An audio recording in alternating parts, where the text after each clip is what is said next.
And welcome to the Security Guy and CIA Spy Pod broadcast. I am Robert Siciliano, and this is Peter Warmka. Happy New Year, Robert. How was your end of year festivities? Eventless. Oh my gosh. Yeah. Well, I didn't go out. I was exhausted because we had a pretty long week of family and everything else, and by the time New Year's came along, I was just wiped out. But overall, the whole holiday break with the girls was wonderful. We still have my college age kid at home, and the other one went back to high school. So her break's over. But yeah, it was a great family time and great food and great friends, and I'm glad it's over. Yeah, we got a new year. We got a new year here, and things are. It keeps on building from previous years, right? The issues that we talk about, and especially regarding cybersecurity and how not just companies but individuals, can really, suffer for some of these things, and it's more and more sophisticated, and it's important that we talk about these things too, because it's increasing our threat, increasing the business for us, which is a good thing for us. But we never like to see people being victimized. Yeah, and that brings a couple things to mind. You mentioned getting so much more sophisticated, and that is certainly true. Part of that is more so that they are more organized. The bad guys are more organized than ever, and that makes them look smarter. Right. I don't know if they're any more sophisticated or smarter today than they were a decade ago. But what they do now is they treat cybercrime like it's a business. Therefore, yes, in that regard, they are more organized, which leads to being more sophisticated. Well, also the barriers to entry for them is much lower. You can be, and you don't have to be a professional hacker to be able to acquire some of these tools, as well as tutorials on how to use these tools. And so I think it increases the surface base of the amount of individuals out there who are, work as threat actors.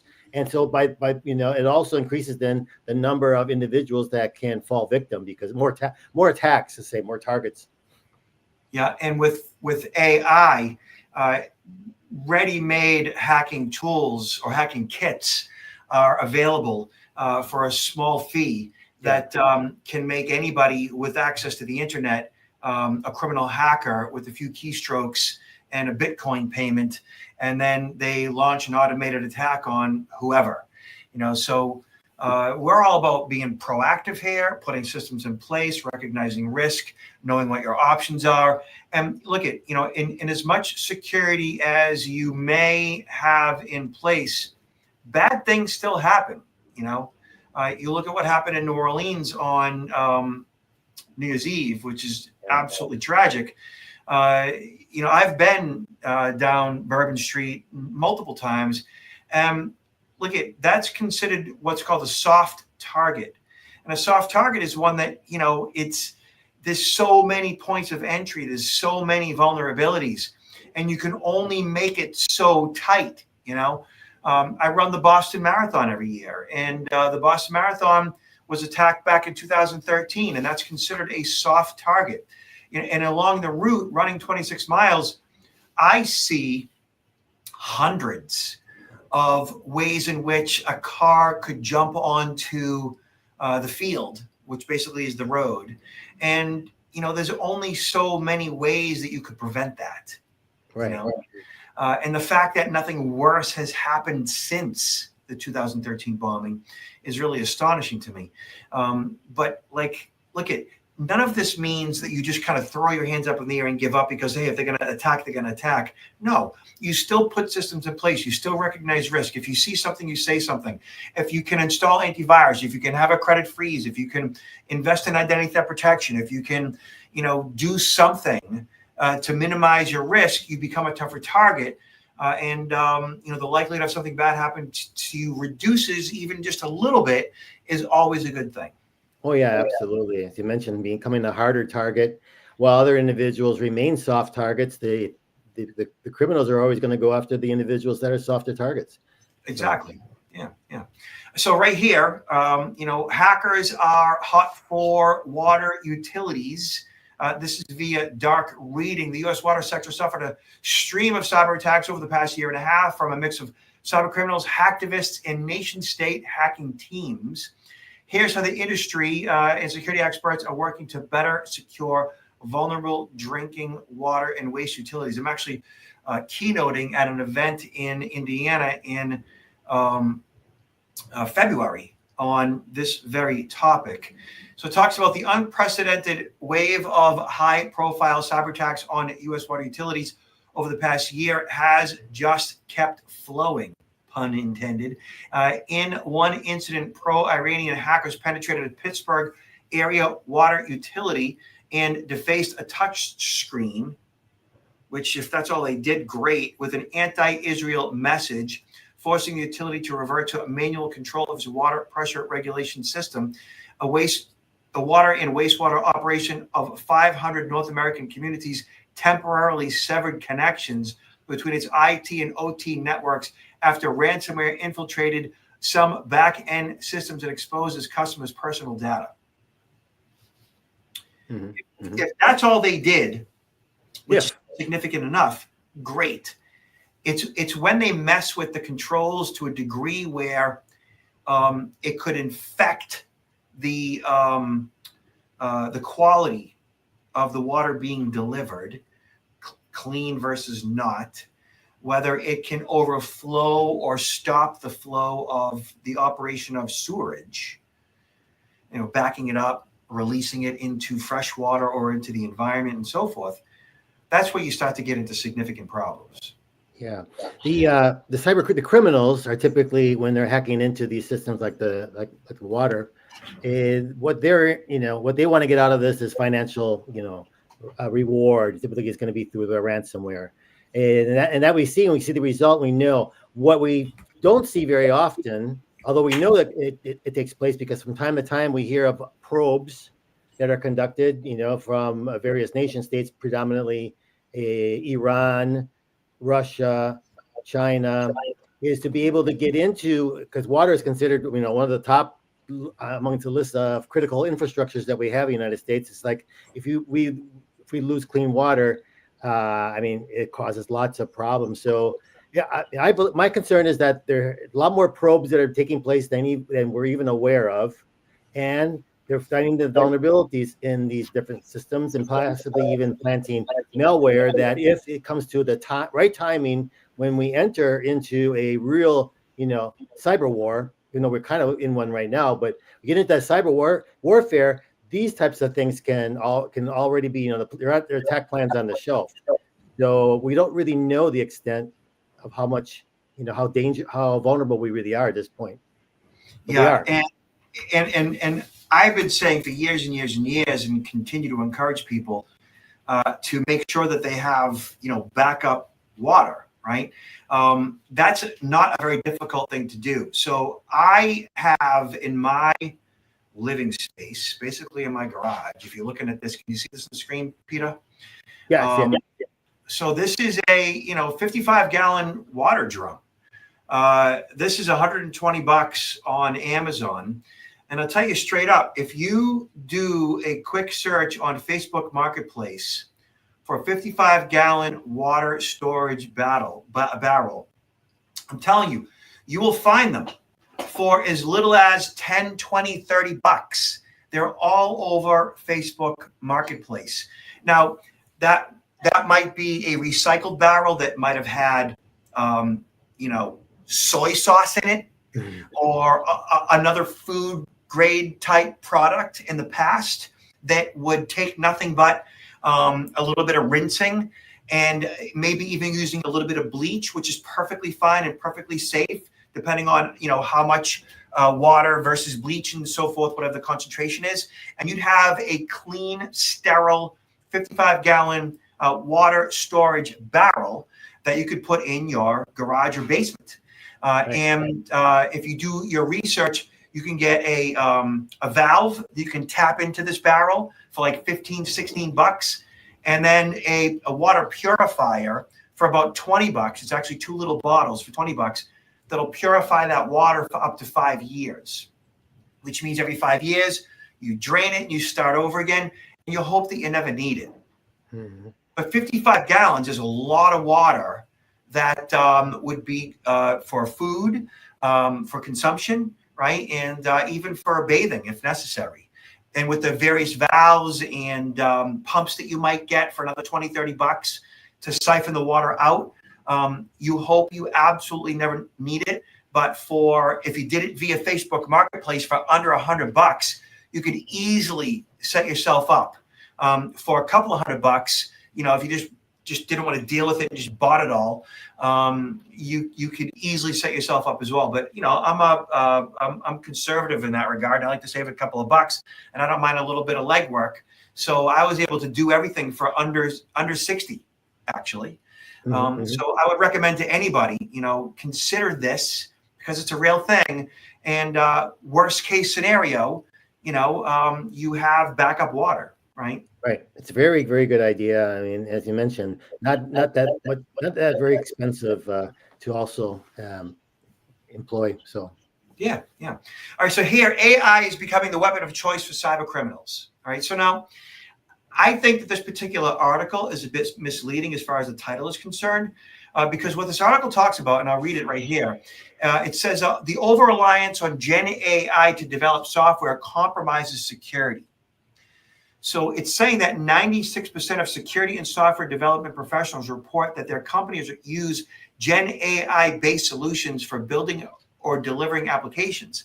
Among these respondents, 79% report that all or most of their development teams regularly use Gen AI. More developers than security professionals report concern over loss of critical thinking due to AI use in development. AI learning mechanisms may lead to increased code-based leaks. Okay, so what they're saying is 43% of respondents concerned about the potential for increased leaks in code base, highlighting the risk of AI learning and reproduced patterns that include sensitive information. So they're saying that like AI and its use in building out software and in learning where to get and house and generate personal information is part of the problem here. That it's taking humans out of the process of building and developing software, which could lead to code links. So it's not necessarily the traditional, what we would think, using AI for social engineering. It's using AI to do human-based development tasks, and they're overlooking the security of those tasks. That's the issue. And that bad guys are taking advantage of those vulnerabilities in the development of that software. Essentially, they're not using application security in the development of that software to the degree that they probably should. Yeah, it kind of reminds me of a kind of overall problem with companies' considerations of cybersecurity. They're looking at ways that they can use AI to make the process maybe more efficient. And maybe they can move things along quicker and with less less expensive than paying more and more engineers to undertake this. Just like companies, whether they're going to look at what's the risk that I might have with something happening, and how much is it going to cost me to reduce the risk, and can I afford I can afford better just to undertake, hopefully nothing's going to happen, but if something happens, I'll be okay. I'll have some, it's going to be a little bit of a financial problem, but we'll get through that versus am I going to be spending all this money every year for this type of beefed up cybersecurity? So it's kind of like, what at the bottom line, what does it say on your income and revenue at the bottom line? How much am I making versus what is good? What is for the good, the benefit of your customers or for your clients, especially for the individuals? A company many times don't even think about the consumer other than, oh, will I lose consumers and that's going to affect my profitability, but not really concerned about protecting the privacy and the data of the customers, just doing the bare minimum. Yeah, kind of it saddens me. It kind of frustrates me. Yeah, and that bare minimum will eventually bite them, and so we're gonna see that coming. We're gonna see that coming. All right, so right here, McAfee, which is the antivirus company, who's been a client of mine when they were with Intel, state of the scamiverse, how AI is revolutionizing online fraud. So for less than the cost of a latte, and in under 10 minutes, scammers today can create shockingly convincing deepfake videos of anyone, your mom, your boss, even your child. Imagine receiving a video call from your mom asking to borrow money for an emergency, or getting a voicemail from your boss requesting urgent access to company accounts.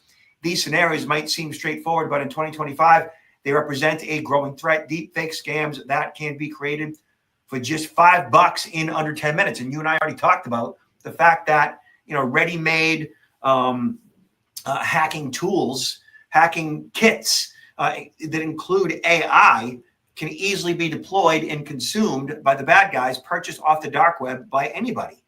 And this is only going to get worse. Now, there is, I guess, a bit of good news here.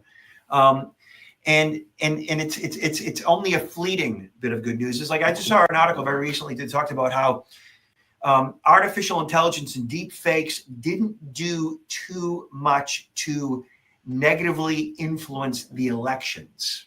Correct. Yeah. Which is a good thing. But that's primarily because the deep fakes aren't that good yet. Coupled with the fact that, companies that are paying attention, security companies, news media, and so on, when they see a deep fake that is designed to influence in some way, whether it's, for an election, or if it's for, fraud, which could be back to the election, they quickly point it out, the media takes hold of it, and they let everybody know. But inevitably, somebody is going to get hooked. And our job is just to recognize risk and not be so gullible in the moment that you get a phone call or an email or a video, whatever it might be, that raises your blood pressure and gets you all freaked out because it's a loved one in distress. Stop and think about what might actually be happening. And McAfee came out with a product, or is coming out with a product, right now, which is to provide to consumers to help them identify potential deepfakes, which I think is kind of McAfee Scam Detector Suite starts with McAfee Smart AI, the same technology that already powers our online protection. From there, it helps keep you safe from email, text message, and video scams. It has a text scam detector, detects suspect text that scammers use to trick you into giving them money. An email scam detector, check your inbox for suspicious emails that flags risky messages. A deep fake detector spots AI-made videos, letting you know if someone you're watching may not be what or who it seems. Which, it doesn't seem complicated to me that McAfee would come out with a product like that, because you can do searches for AI detection for as far as like articles and content and such. And so there's like a basic algorithm that goes into producing artificial intelligence related text. It follows a certain protocol, certain algorithms. And so it would make perfect sense that a scam detector will be a software program that is essentially reviewing incoming text, emails, text messages, even video, and a comprehensive software that would look for that algorithm that produced that content. Yeah, I mean, this sounds very encouraging to me, because a lot of the products that have been rolled out during 2024, 2023 were more by companies that are looking to provide these services to other businesses, right? Business to business, not so much for the consumer. And so, I mean, there's only been a couple that have come out that I saw recently, and they are free. This one, I presume there's going to be a fee. Hopefully it's not going to be a lot of money. It's going to be more accessible for individuals. But I pose this question, Robert, we speak at length about all of these things that we can do as consumers, and, to improve our security, and to include, being able to spot, AI and other types of ploys and potential scams. And we or even like, talking about freezing the credit. We speak to this at length, and yet all these free things that are available, people are not taking advantage of. And so for me, it calls into question, are people who don't want to take on these free things, are they going to pay now for a service? Yeah. I think unfortunately not enough of them will. I think they're still going to be complacent. They're not going to want to pay for anything. They don't want to think it's going to happen to them. Therefore, they're not going to do anything about it until something bad happens. Yeah. And even then, they throw their hands up in the air and go, how did that happen? It's like, well, because you did nothing about it to begin with. Right? Yeah. So right here, North Korean hackers stole 1.34 billion in crypto in 2024. North Korean state-sponsored threat actors stole tons of money this year, more than half of all the crypto stolen in hacks, according to blockchain analysis firm Chain Analysis. In addition, the frequency and speed of the attacks are accelerating, and the hackers are expanding the organizations they're targeting, pulling in as little as $10,000 in some attacks. Mm-hmm. So when examining the People's Republic of Korea activity in comparison to all other hacks we measured, it's clear the DPRK has been consistently responsible over the last 3 years for most large-size exploits. So we've seen this for a number of years.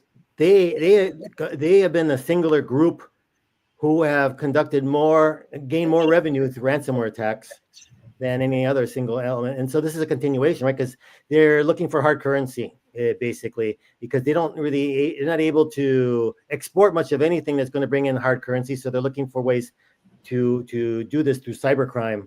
Ransomware, it's still important for them, but this is kind of overtaken now, I think, the source of hard currency that they're looking for. Yeah.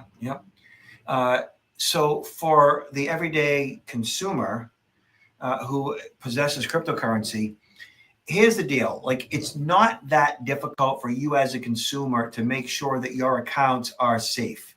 For one, make sure you're using US-based cryptocurrency wallets, like Coinbase is fine. Coinbase knows what they're doing. They have two-factor authentication set up by default. Generally, they're going to require your mobile phone number as that second factor. And while that's not the end-all cure-all, it is a step in the right direction. And it can work effectively as long as you do a few different things.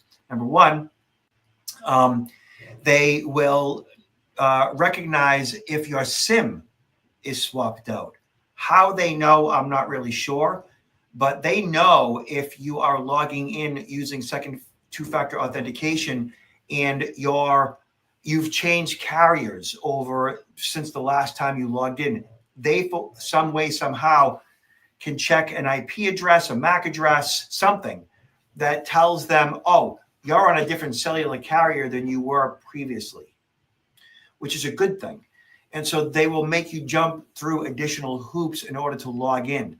So if somebody swaps out your SIM, which traditionally has been the way that criminal hackers have been gaining access to your cryptocurrency account, it's not going to work in most cases because you have to, again, jump through additional hoops to authenticate yourself. Beyond, using two-factor authentication, you have to also make sure that your email is secure. Like I ask my audiences all the time, and I have an ongoing question that I asked them from the very beginning of the presentation. And I raise my hand because I know what my answer is, and I say that. I know what my answer is going to be. How many of you use two-factor authentication for all your critical accounts, including email? If I get 15 to 20% of the room to raise their hand, that's a lot, which means 80% of the public are not using two-factor authentication for email, which is horrible. Mm-hmm. And so once the bad guy gets inside your email, as they say, bad guys say, own the email and you own the person. Like it shouldn't be like that, So setting up two-factor authentication for email is your first thing that you should do to secure your crypto account and any other account, and then two-factor for your crypto exchange, and you should be good. Additionally, if you want to throw all your coin on a ledger, that's fine too. Mm-hmm. Mm-hmm. Well, you're so right as emphasizing the email. I mean, that's really your base of all your communications with not just people, but I mean, with other friends and contacts, but regarding all your other accounts that you have when you need to reset a password. I mean, everything's going back to your email. And if someone's able to hack into it, it's amazing. I mean, it's really amazing what they can do. And they're doing it on the backs of people that are just not clued in when it comes to their own information security. They're not becoming tougher targets like we suggested, and it's so easy to do. Mhm. You know. All right, so to finish up, 15 of the biggest fake images that went viral in 2024. So, no robo dogs were harmed. Oh, yeah, I love it. yeah. Let me. So, oh my God, that's just so ridiculous. All crime is legal now. Stolen goods must remain under $950.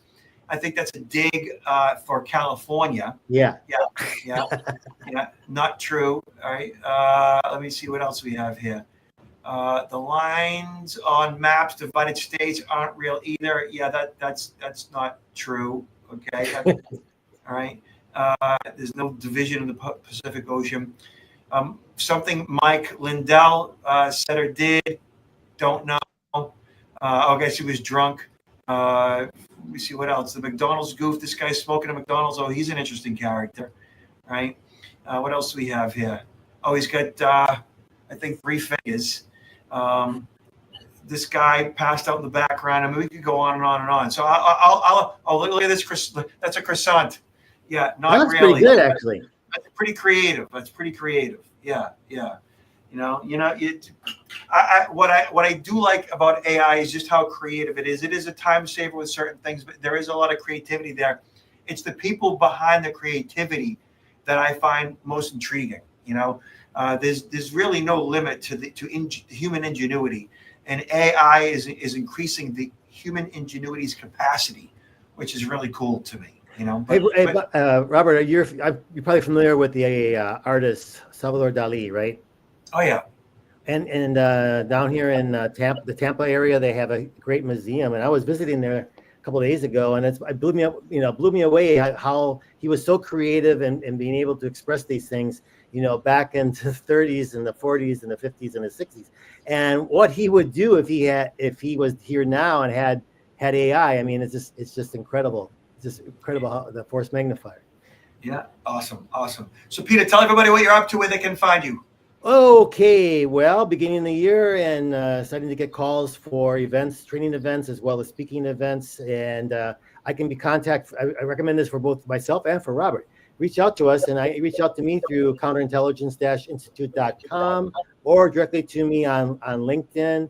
And it's a lot better to do this earlier in the year than later, because you're going to find, if you try to reach out to individuals to get them to provide training or speaking at events, that their does fill up. So don't procrastinate on this. Yeah, Peter is a TEDx speaker, and he's written 2 books, Confessions of a CIA Spy, The Art of Human Hacking, and Why Are You Messing With Me? Senior Survival Guide on Fraud and Privacy. Both are available at his website, counterintelligence-institute.com. As well as on Amazon. Yeah.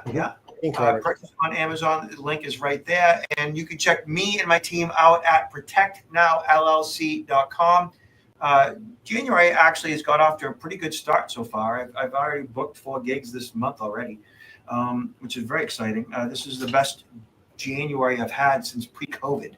So, what I'm finding, Peter, and you may be finding the same, is that, while phishing simulation training is absolutely necessary, and companies should deploy it. We provide it through third-party vendors, if you're interested. But it's necessary, but it only solves one part of the fraud prevention puzzle.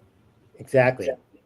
It gets users, employees, coworkers, those who you as a CIO might be responsible for, into a certain mindset to reduce risk when it comes to email.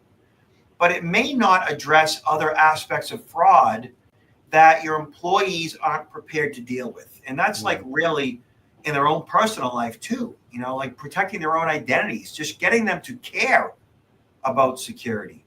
And that's what Peter and I do, is we kind of flip the switch on that and get the employee thinking differently about security, what it is, right? What it means, what it isn't. It's not about paranoia. It's about managing risk. It's about taking control. It's about doing something about preventing the bad guys from choosing you, which they might.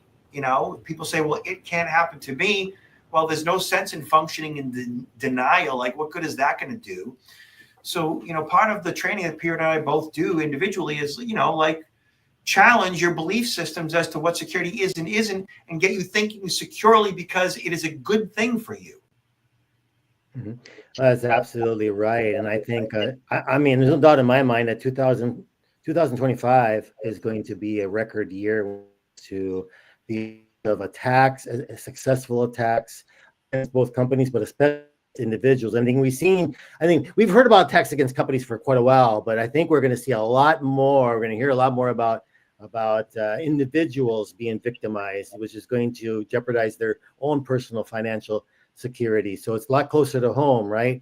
And so I think all of us owe ourselves to become more literate when it comes to what types of scams, whether they be cyber or not even connected at all with the computer, but ways that people can try to scam us out of money. We need to be more aware of these things.